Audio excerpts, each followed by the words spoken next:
今日我會同大家分享一個後生仔帶住2個堂阿妹去迪士尼嘅故事。算啦，我要同我哥哥一齊，你自我可以自己。我藍色你紅色，我藍色你紅色 ，OK。可以開電話唔得。我哋有 fast pass 就可以行先咯。雖然張 fast pass 有同埋冇真係冇乜分別。啲人扮嘅嘢，米奇老鼠嗰啲係咪佢阿樂嗰啲就扮唔到，所以就改成，所以阿樂嗰啲扮唔到，所以用公仔扮啊。係咯。其實我都唔知嘅。跟住我哋就去咗 Frozen 嗰邊。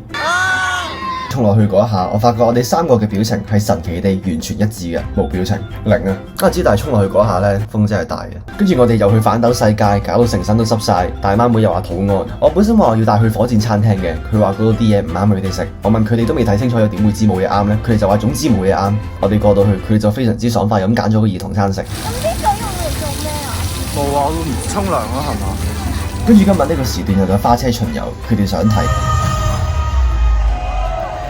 而我哋特登留到咁夜，依然係為咗睇煙花嘅啫。而隨住煙花落，我哋大家就互相手拖手，依依不捨咁返歸啦。